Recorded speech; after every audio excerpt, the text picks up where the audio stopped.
déficit que utiliza cuando la deformación elástica no tiene un efecto significativo sobre los cálculos, sobre los resultados, mientras que Franco-Royce se ven considerablemente más impresionantes que Leibniz. Estos se van a utilizar en aquellos casos donde, a pesar de ser tan pequeñas las deformaciones elásticas, que tengan un efecto importante. Y, por ejemplo, en el modelado de deformación confinada, como he dicho, donde la deformación o la zona plástica está limitada por una zona elástica, y por lo tanto en la frontera entre la zona elástica y la zona plástica, la deformación elástica va a ser mayor que la plástica. Esto es una importancia de investigación, porque a nivel de la industria, nadie se interesa en cómo deforma una pereza micrométrica bajo expresos de contacto, y nadie se interesa en el campo de deformaciones exacto alrededor de una indexación. Tu jefe, cuando están en planta de producción, les va a pedir cuál es la medida dureza, no me empiecen a hablar de deformaciones plásticas ni de Franco-Royce, pero aquí en la universidad donde investigamos cómo mejor caracterizar materiales es evidentemente esencial. Por el otro lado, el caso de doblez y estampado nocturno, esto tiene un efecto muy importante a nivel industrial, más que nada en la industria automotriz, donde las piezas se tienen que producir con muy estrechas tolerancias y la deformación elástica puede causar grandes desviaciones dimensionales. De ahí pasamos al asunto de modelado de procesos, y lo que vamos a empezar es el método de energía equivalente. Cada uno de los cálculos los vamos a ilustrar mediante procesos que existen en la realidad, y en el caso del método de energía equivalente se utiliza estirado de lambda, entre otras razones por elegir estirado de lambda, es que el método de energía equivalente es relativamente precisa en este caso, mientras que en otros casos puede causar desviaciones muy grandes. Antes de seguir con esto, quería saber si hay alguna pregunta.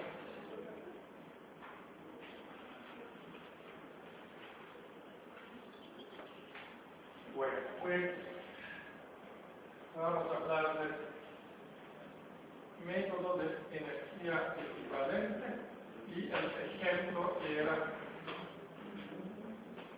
el tirado de alambre. Pues el tirado de alambre, pues les he dicho que tenemos un dado que tiene esta sección transversal, pero para que quede claro, este dado es cilíndrico.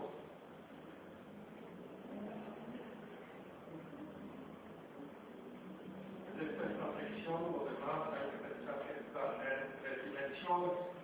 Insisto mucho en esto porque luego encuentro en los exámenes que es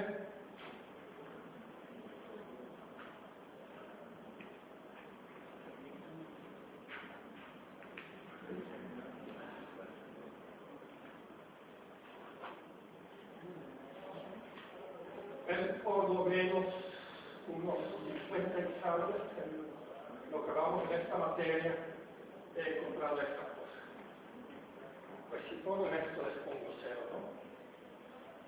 Significa que les da recuerdo de que estamos hablando, que no les interesa la metalurgia, que no les interesa ser ingenieros, porque no tienen ganas de dedicarse a pensar sobre la geometría.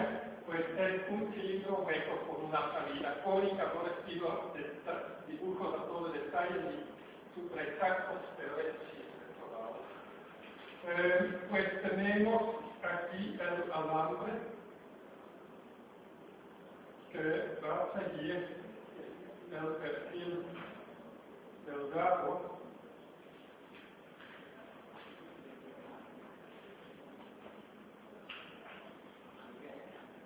y que será este.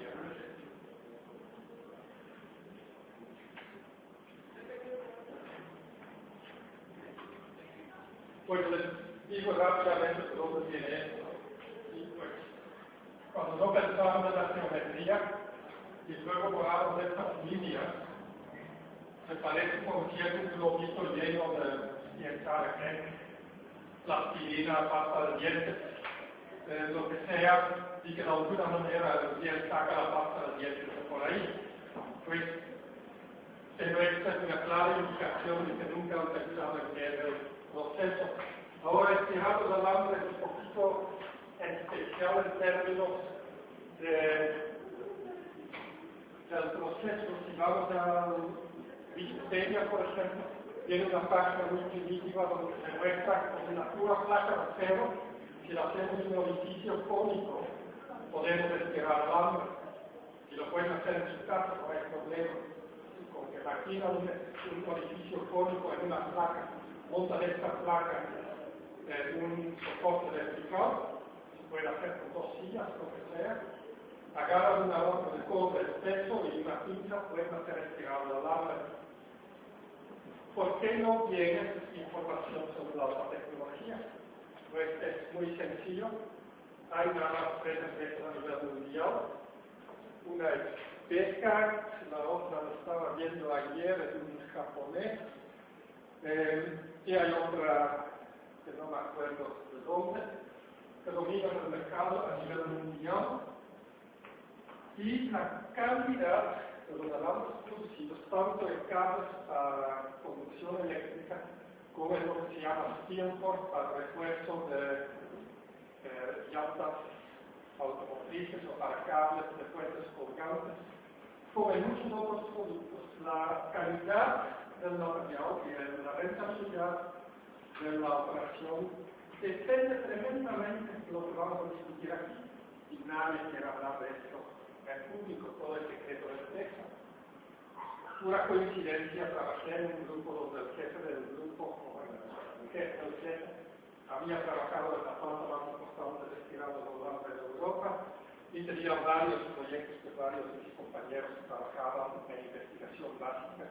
Pues sabemos un poquito más los secretos de las empresas, pero he hecho un bosquejo en Internet y así información abierta de cómo es el estirado de alambre casi no se encuentra. Las empresas tratan de proteger sus propiedades o sus secretos de manufactura. Pues, sin embargo, estirado de alambre hay un par de conceptos técnicos que tenemos que saber.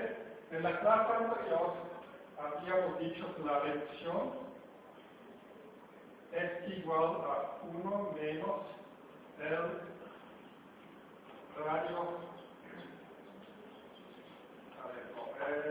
80%, 20% de reducción significa que tenemos 1 menos el radio final menos el radio inicial. Vemos que reducción nos da un número positivo cuando el espesor disminuye. Pues una R, una reducción automáticamente es una deformación ingenieril, pero expresado negativo. Y de ahí encontramos que la deformación verdadera de dirección radial es igual a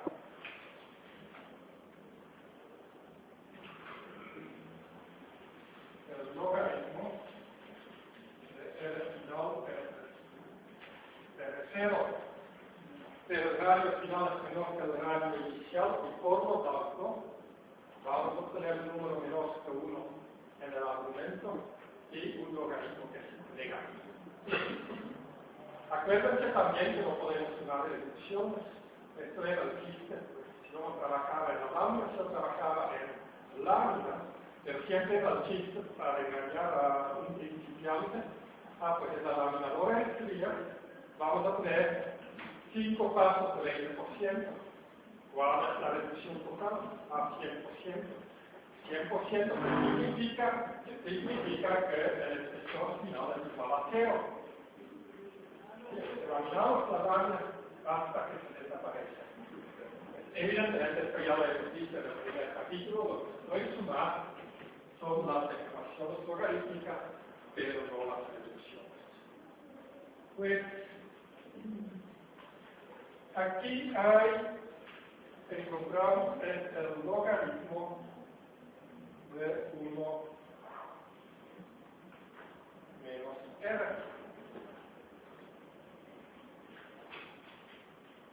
Pero esta reducción puede ser engañosa porque es en dirección radial, pero es alrededor, pues es una reducción de radio.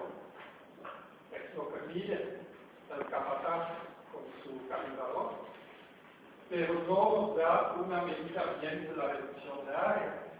Y si vemos, por ejemplo, el cambio epsilon bueno, epsilon 1 o epsilon longitudinal, vamos a llamar mejor z.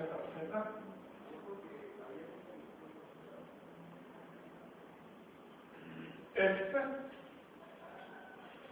va a ser el doble, porque tenemos el tensor epsilon expresado ahora en deformaciones verdaderas, va a ser epsilon r, 0, 0, epsilon r, 0, 0, 0, epsilon z. Epsilon r ya lo tengo, y como estamos en deformación plástica, la traza del tensor tiene que ser igual a 0, pues epsilon z es igual a menos 2 veces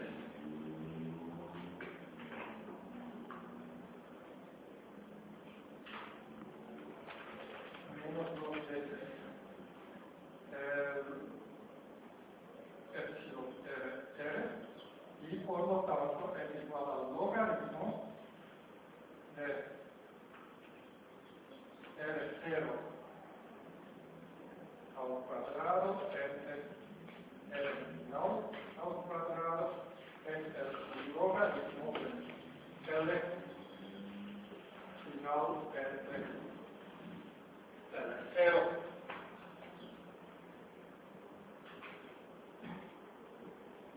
Mi pregunta es, ¿pueden encontrar de esto que el volumen es constante?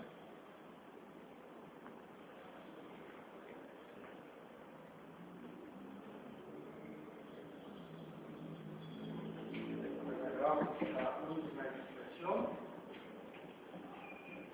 y encontramos que R0 cuadrado entre RF cuadrado es LF entre L0 o L0 cuadrado es RF cuadrado LF, y multiplicando por pi tenemos área por longitud, área por longitud. El volumen es constante. Y de ahí se define la reducción de área. Es 1 menos el área final entre el área original, es 1 menos F cuadrado entre R0 cuadrado, donde evidentemente el factor pi anula el numerador. Y con esto se puede también encontrar que epsilon zz es igual a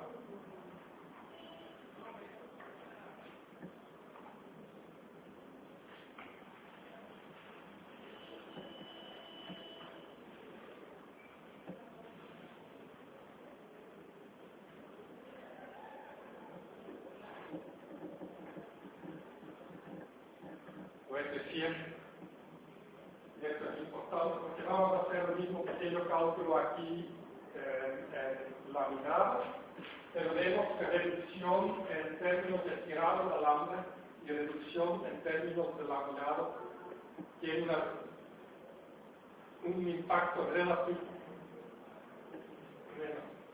un impacto diferente en ambos casos, porque en laminado no hay cambio de ancho y por lo tanto en laminado el cambio longitudinal va a ser proporcional a 1 menos R, y aquí es 1 menos la reducción de área, que es diferente de 1 a 2, y en los cuadrados. Porque reducimos el radio, pero esto significa que el área reduce con el cuadrado del radio, y por lo tanto la longitud incrementa con el cuadrado del radio. Pues esto no lo podemos olvidar. Pues y por lo tanto esto viene siendo epsilon R sería el logaritmo de 1 menos R 0, 0, 0, logaritmo de 1 menos R 0, 0, 0, y esto viene siendo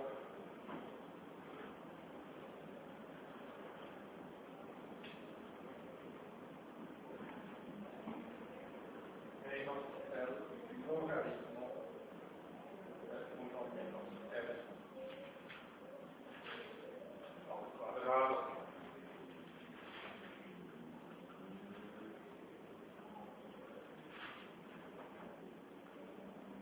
O se podría expresar en términos de RA, o se podría expresar en términos de radio final entre radio 0, o área final entre área 0, pues lo podemos variar lo que sea por las relaciones que están aquí. Pero pues hay que recordar que lo que mide el operador en planta, simplemente el expresor antes y después. Bueno, en realidad no hay operador en planta que mide esto, hay muchas otras medidas mucho más finas que nos van a decir si no estamos cumpliendo con las tolerancias. Típicamente aquí en esta zona puede ocurrir desgaste, pero el desgaste mucho alto, porque vamos a tener errores de espesor, va a inducir errores de superficie, y estos errores de superficie en forma de rayones, trazas, líneas estiradas sobre la superficie, van a perjudicar la calidad del producto mucho alta, que se mide una desviación de las reducciones. Y contrario a una laminadora donde uno puede mover los rodillos para variar la reducción, aquí típicamente vamos a tener un insecto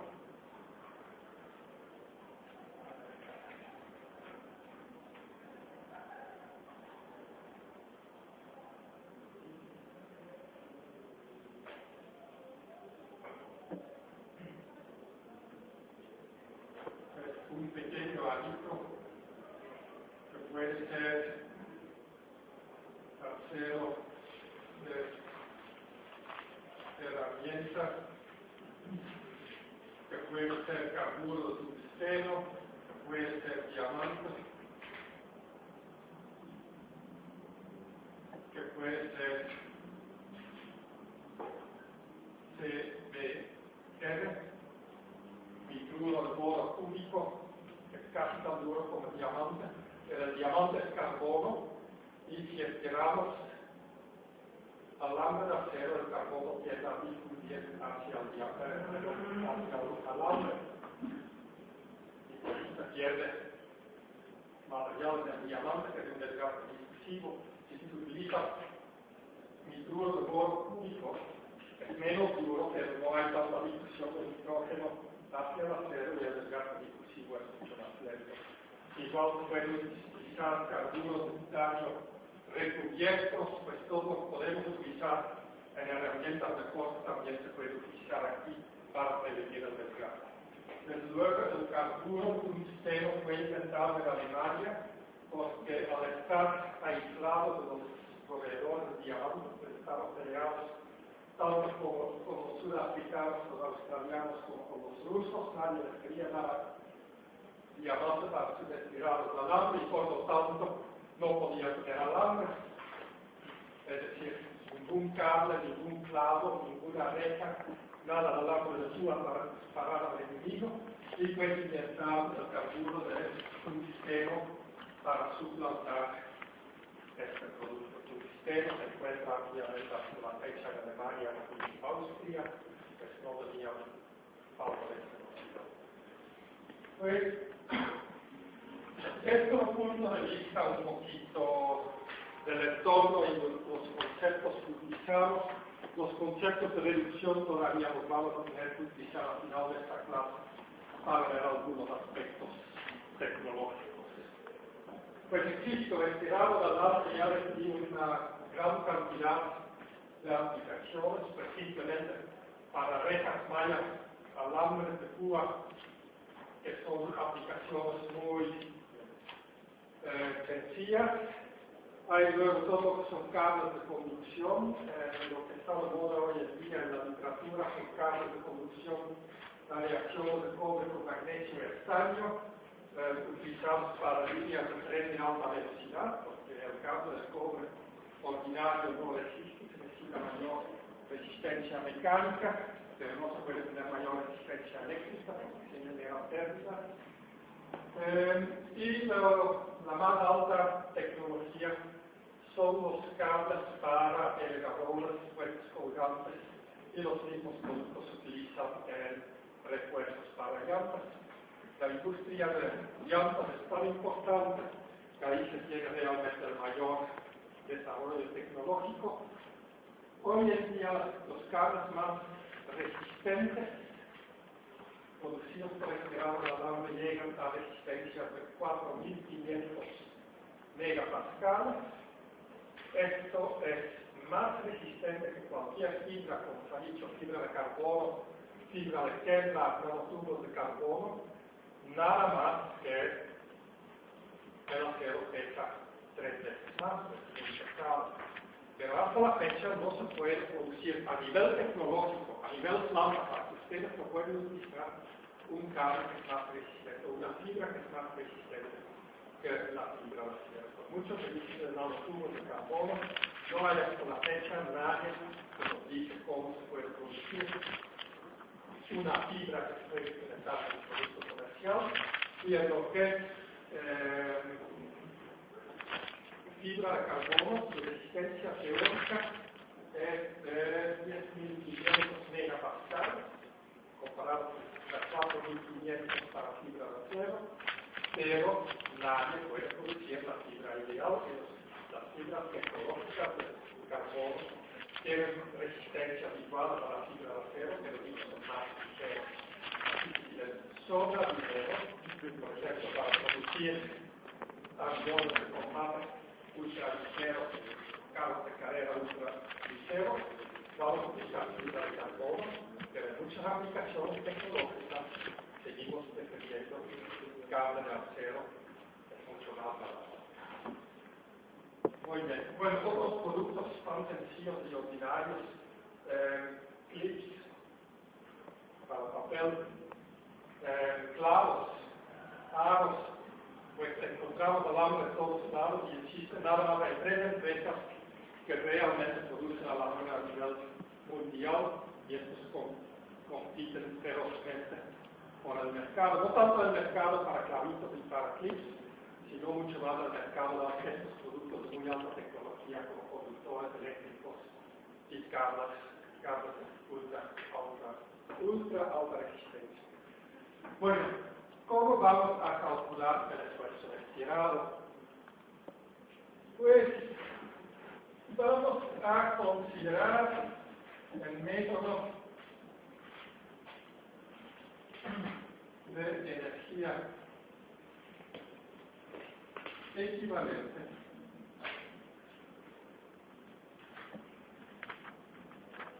vamos a decir cuáles son las hipótesis. Un buen científico siempre explica primero cuáles son las hipótesis. No siempre didáctico, pues no voy a ser aquí el buen científico siempre, pero aquí en este caso las hipótesis ayudan a explicar qué vamos a hacer. Vamos a pensar que el trabajo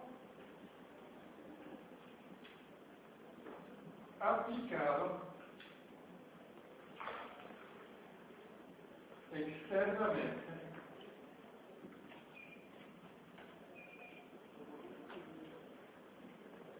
es igual al trabajo interno. Es decir, voy a pensar que toda la labor que hace la máquina para esperar un volumen de alambre se utiliza para deformar el alambre. Esto va a tener una consecuencia que no la voy a apuntar aquí, pero vamos a dejar la flechita temporalmente con una marca de interrogación de qué implica esto. Y solo decir que la deformación se puede calcular con base en la geometría inicial y final, que también va a tener una consecuencia en la interpretación de los datos que tengo que indicar después. ¿Qué significa que la geometría se puede caracterizar con base en la geometría inicial y final? Es básicamente lo que digo aquí, que puede llegar un obrero, incluso el mismo ingeniero de planta que trae su calibrador, mide, R final, R0, tenemos epsilon RR, epsilon ZZ y listo. Si no vamos a pensar en hacer una gran simulación con abacus para ver muchas bolitas de color que indican cuál es la deformación de la pieza. Si nada más pedimos inicial, pedimos final y sacado. Bueno, pues en este caso me queda claro que lo que tengo que calcular es mi trabajo inicial, mi trabajo aplicado externamente y mi trabajo interno. Pues el trabajo interno, sigma interno, es la integral de 0 hasta epsilon, donde epsilon es la deformación total de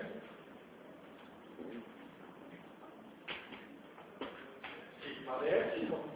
En realidad lo que tengo que escribir es sigma equivalente de epsilon equivalente o sigma tensor, producto doble punto de epsilon tensor. Ok, pero fijaos en este tensor epsilon RR menos 2 veces epsilon RR. Es decir, es una deformación uniaxial. Nada más que la otra ponía el 2 aquí y el 1 aquí, menos y medio, pero sigue siendo un tensor uniaxial ahora en dirección Z. Y por lo tanto, no necesitamos nada, simplemente podemos integrar. Hay que recordar que esta es por unidad de volumen. Ahora, el trabajo exterior de W exterior es simplemente F multiplicado con el cambio de longitud. O F de estirado, vamos a definir aquí. Es simplemente la definición de trabajo. Si tengo una persona, una máquina que aquí ejerce una fuerza, es el trabajo que hace. Ok. Para poder comparar, tengo que multiplicar esto por el volumen o dividir este por el volumen. Pues, dW exterior entre el volumen es F de estirado aquí pues les pido que pongan atención. Este detallito no es mortal si hacen un error en el examen, pero de todos modos les pido que indican por rojo que aquí tengo EXT exterior y aquí EST de estirado, son dos cosas distintas. Si quieren un examen perfecto, recuerden la diferencia. Pues el volumen es el área multiplicado por la longitud estirada y la longitud estirada es dl.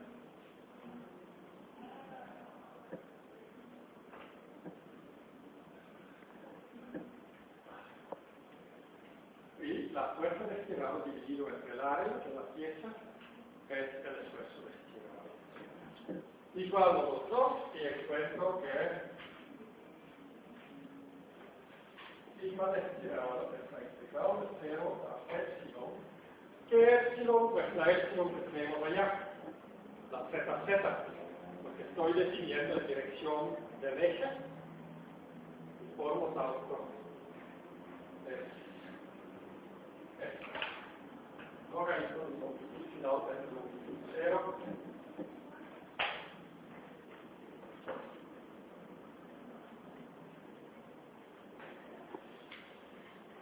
Listo. Ahora, lo que causa confusión aquí, y lo que he visto en muchos exámenes, típicamente un 20% de los alumnos cada semestre, antes que me parara aquí para explicarlo mejor el 80%, de lo que se tienen que fijar bien es que hay un error. Esto es BW interno, trabajo, para estar completamente correcto.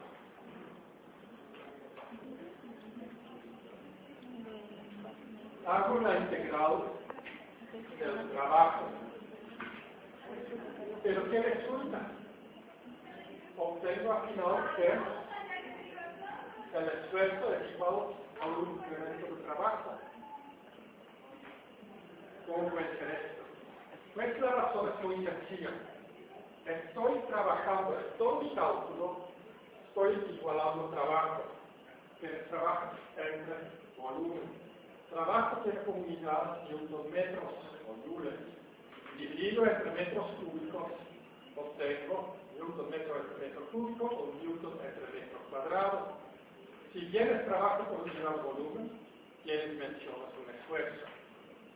Y esto es una equivalencia que en muchas ocasiones también en la investigación científica se puede utilizar para simplificar los cálculos de resistencia a materiales y de esfuerzos requeridos para reformar materiales. Pero pues causa confusiones, porque si atacamos el problema, no tengo que obtener el esfuerzo desplegado y trato de buscar equilibrio de las fuerzas, lo que sea, nunca va a salir. Y por el otro lado, si quiero formular, si quiero iniciar con esto, con esfuerzos, estoy perdido. Si quiero trabajar el resultado como trabajo, estoy perdido. Empezamos igualando trabajos y por pura coincidencia, muchas veces digamos, obtenemos el esfuerzo. Y la gente luego se confunde. Porque quiero trabajar esfuerzos desde el inicio, no funciona. O quiero obtener el resultado en términos de trabajo, no. Iniciamos con trabajo, terminamos con esfuerzo. Y si nos confundimos, pues ya nunca vamos a encontrar la solución, pues sencilla que sea. Incluso esta solución es tan sencilla que no la puedes preguntar en un examen.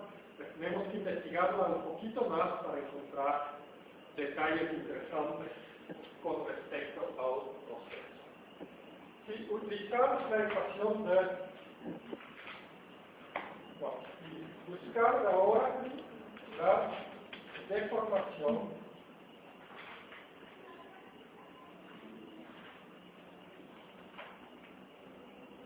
máxima permitida. es decir, tengo un material dúctil, ¿cuándo va a empezar a fallar este proceso? ¿Qué va a pasar si mi dado está tan cerrado que la lambda, la parte gruesa, ya no quiere salir del dado?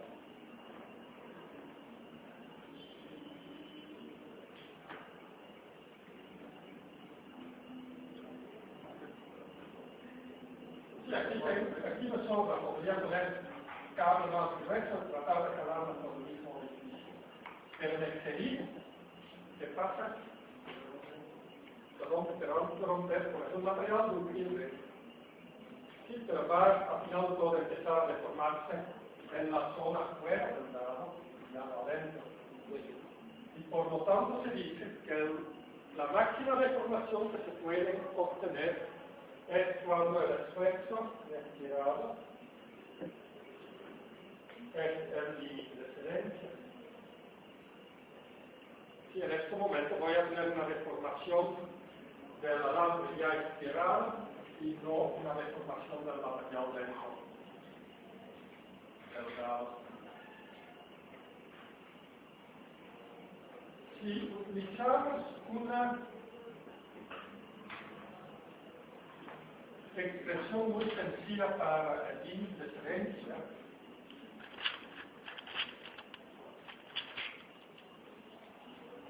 la de Hollow se dice que sigma c es k epsilon a la n, podemos escribir que sigma de estirado es la integral de 0 a epsilon de k epsilon a la n de epsilon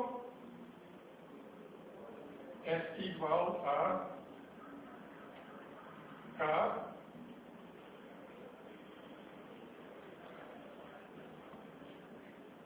entre n más 1 epsilon a la n más 1. Ok. O es decir, esto tiene que ser igual ahora a sigma c. Le escribo k epsilon a la n igual a k entre n más 1 epsilon a la n más 1. La k se va, epsilon a la n se va, y obtengo que n más 1 es epsilon.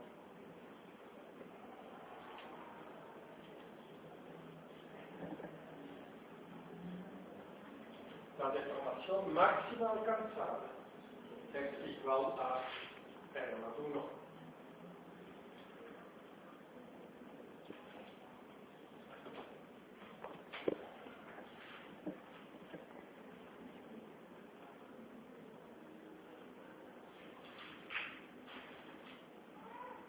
¿Se recuerda de algo?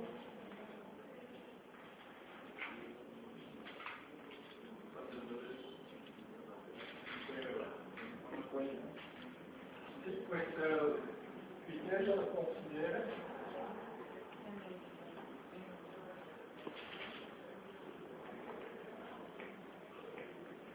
dice que epsilon homogéneo es igual a n. Es decir, tanto en un ensayo de tracción como en un ensayo de estirado de la lambda, como en cualquier otro ensayo de deformación plástica, vamos a encontrar que conforme el exponente de endurecimiento por trabajo en frío es mayor, mayor será la deformación que podemos aplicar a la pieza. Cuando hablamos de considerar, ya lo explicamos, no sigue nuestra intuición, pero es porque deformación y esfuerzo no son conceptos dependientes, son dos conceptos diferentes que se conectan a través de las ecuaciones constitutivas, y el hecho de que tenemos que calar más duro no significa que vamos a romper más fácil el material, porque el material también aumenta su resistencia. Y significa que si hay una pequeña heterogeneidad en el material, al deformarse más esta heterogeneidad, esta zona endurece y por lo tanto la deformación se distribuye de manera homogénea sobre toda la sección y no se concentra en ciertas zonas que van a llevar a la falla. Hasta el desgaste se encuentra que materiales dúctiles desgastan menos conforme este numerito es mayor. Pues,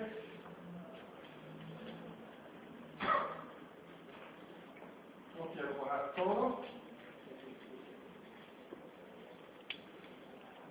pero para un material típico, si vamos a tomar cobre, plata, oro, tenemos N igual a 0.5. Hierro va a tener N, bueno, a 0.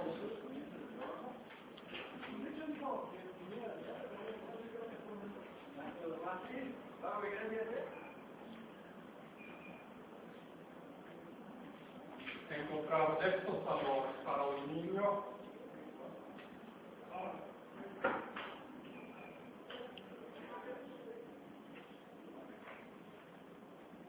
Pero en cada caso, para un material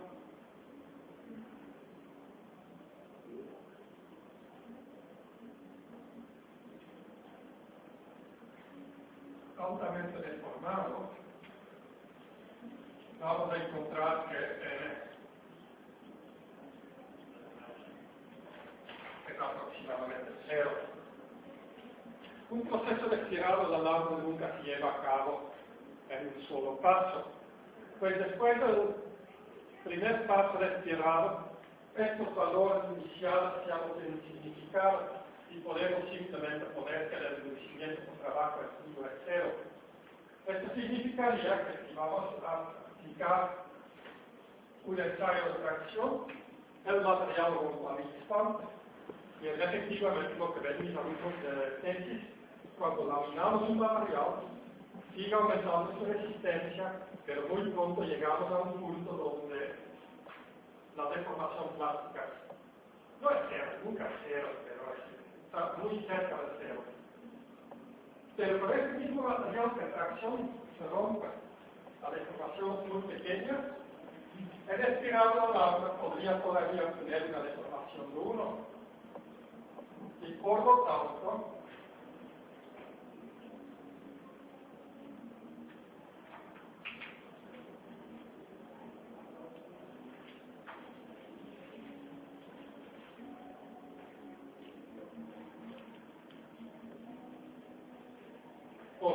podemos calcular, ok, epsilon max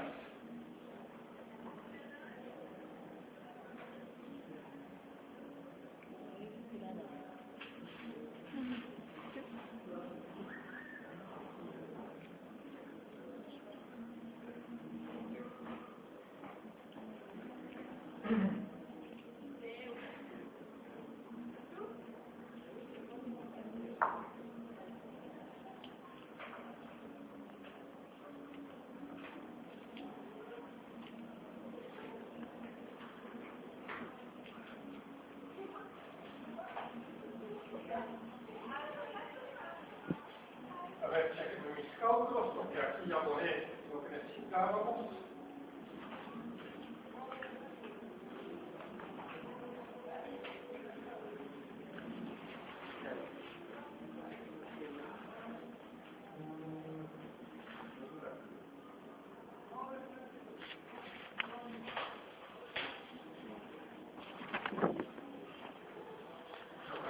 Por este estilo.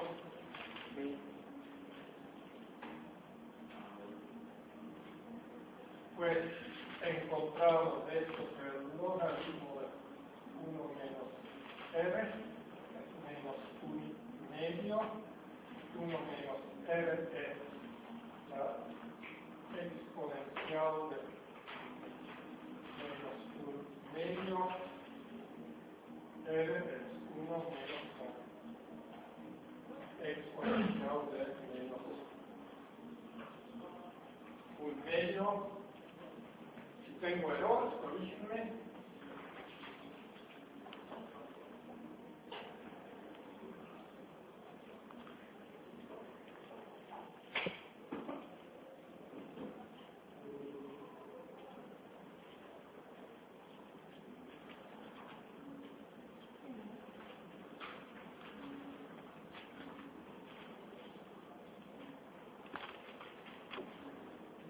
para menos un medio, 1.5, 1.5, 0.5. Necesito calculadora, si no, no me lo para hacer nada.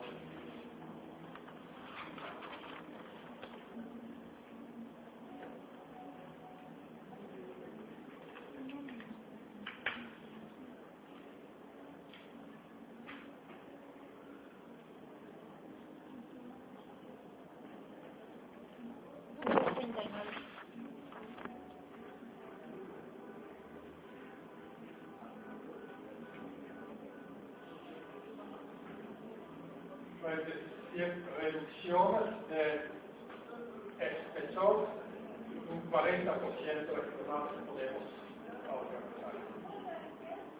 En el caso ideal,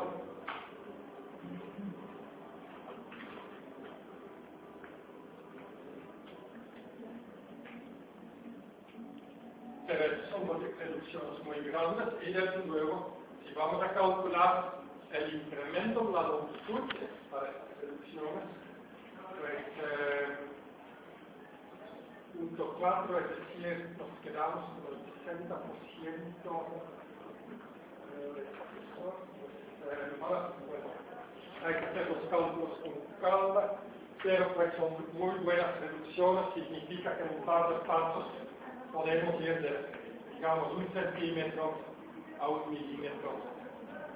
Luego, si quieren, hagan el ejercicio en casa, cuántos pasos de esta magnitud requieren para ir de 10 milímetros a 1 milímetro en un proceso refrigerado, simplemente como un ejercicio de dedos para ver si entienden todos los conceptos. Pero hay un pero aquí. Este es un caso altamente idealizado, porque lo que hemos dicho que el trabajo externamente es igual al trabajo interno. ¿Y esto qué significaría? Algo estamos despreciando. ¿Dónde más podemos extender trabajo?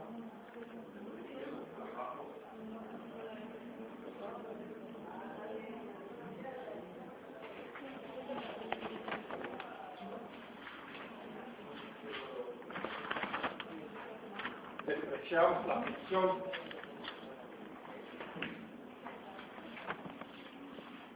No hay manera, aquí no he calculado ninguna cosa lo que pasa dentro del grado. No me he estado preocupando de toda esta zona convergente que está pasando, cuáles son las presiones de contacto. Hay otra cosa. Decimos que la forma inicial y la forma final determinan la deformación. Y esto significa que se desprecia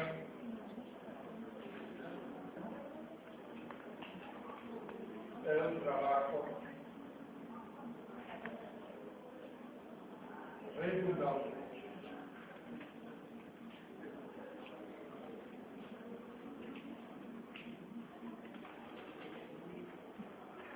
Ahora, ¿qué es ese trabajo redundante? Pues es trabajo que no aporta al proceso que sí tenemos que hacer.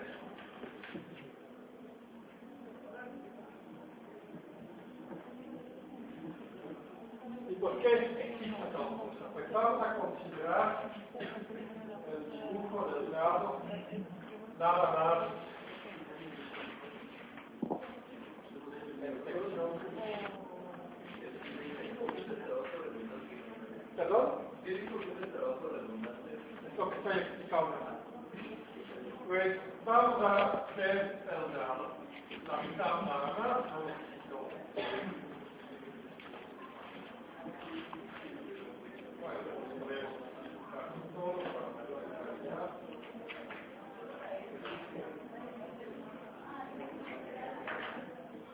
Vamos a ver cómo pasa el alambre por esta pieza.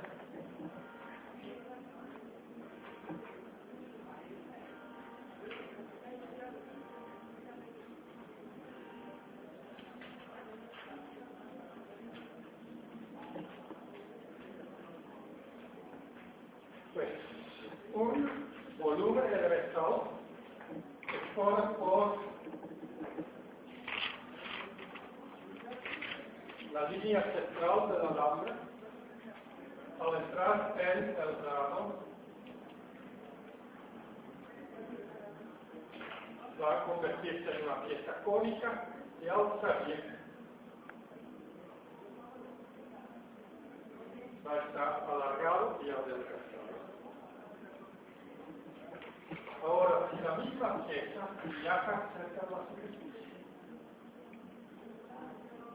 al entrar en el grano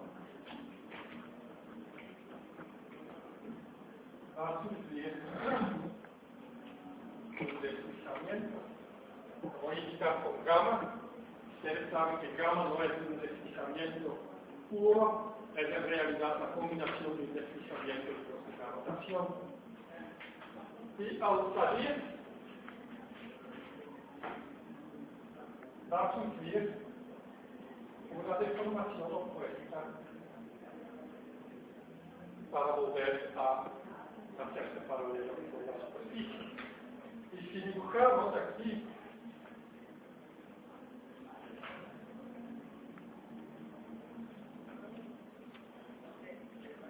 un diagrama donde tenemos aquí la deformación constante gamma,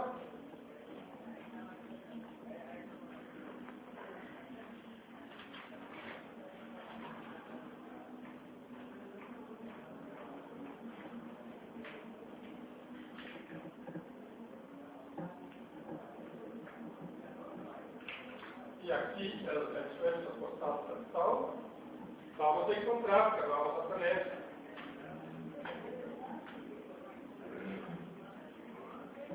un poquito de rango elástico y luego una deformación plástica. Invertimos el sentido del esfuerzo constante y pues todo el trabajo resultante de W es la integral de cuando hay espacio de W redundante, ¿no? W redundante es la integral sobre todo el signo del tau de gamma.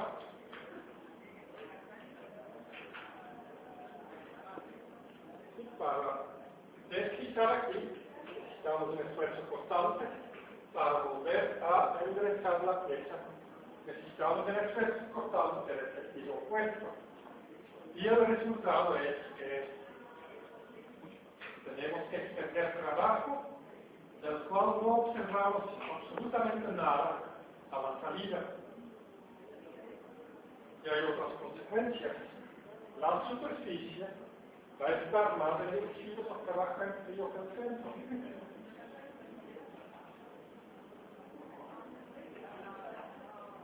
Esto incluso causa que la superficie va a estar en compresión, va a tener un esfuerzo residual de compresión y esto le va a ayudar a resistir la fatiga, pues el retirado del alambre es un proceso muy benéfico para las propiedades del material. Ok. Tomando en cuenta estos dos cálculos, ahora podemos tratar de revisitar aquí la deformación máxima. Pues ustedes siguen apuntando hacia abajo en sus hojas, pero yo voy a aprovechar que tengo ahí la ecuación todavía escrita para borrar este pequeño cálculo y seguir en mi salón. Pues,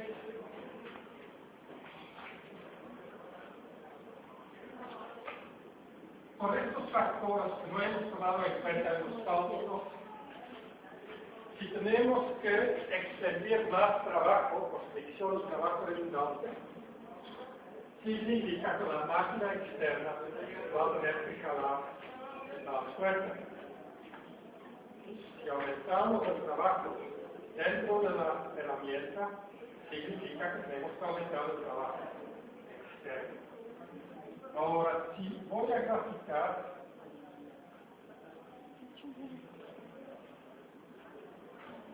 aquí epsilon y aquí sigma, vamos a encontrar la curva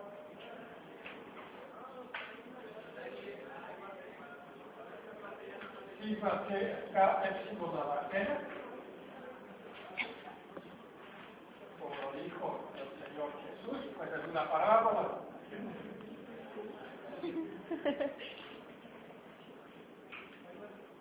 O es decir, de esta forma.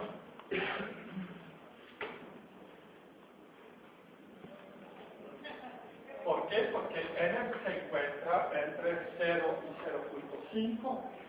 Pues si es 0.5 será una raíz cuadrada perfecta. Si es un valor pequeño, pues va a estar más amarillo, más aplanado que una raíz cuadrada. Por el otro lado, la curva de sigma estirado tiene forma epsilon a la n más 1. Como n es mayor que 0, este exponente es mayor que 1. Y por lo tanto, va a ser una curva de este índole. Sigma es epsilon a la sigma es k epsilon a la n más 1 dividido en n más 1. Y la ecuación que dice que fractura va a iniciar cuando sigma c es igual a sigma de estirado, pues esto define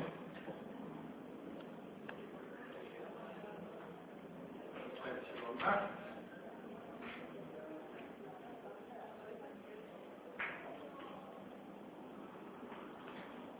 Pero ahora el trabajo redundante por unidad de volumen me va a dar un esfuerzo adicional que tengo que aplicar a esta curva.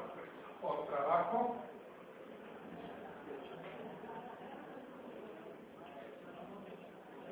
redundante tengo que sumarle un valor a esta curva. Y luego por fricción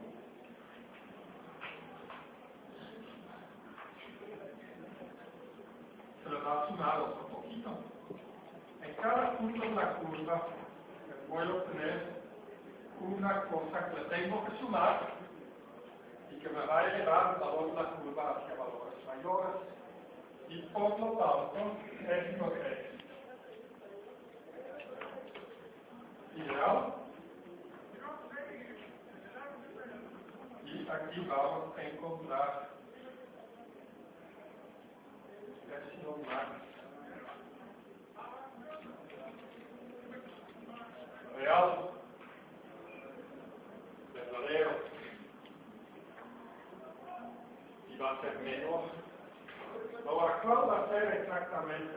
No me acuerdo, pero habíamos encontrado una reducción de 0.39%, pero el caso ideal. Vamos a estar en reducciones.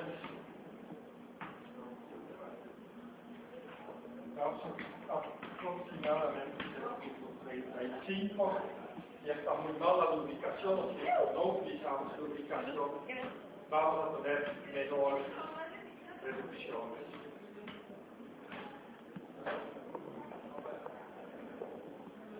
Pues, no sé si queda claro esta gráfica.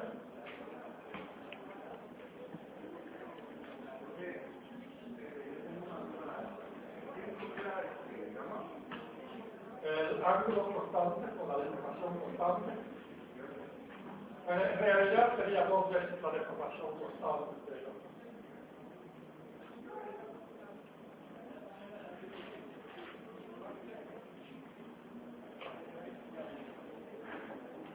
no sé si hay otras dudas.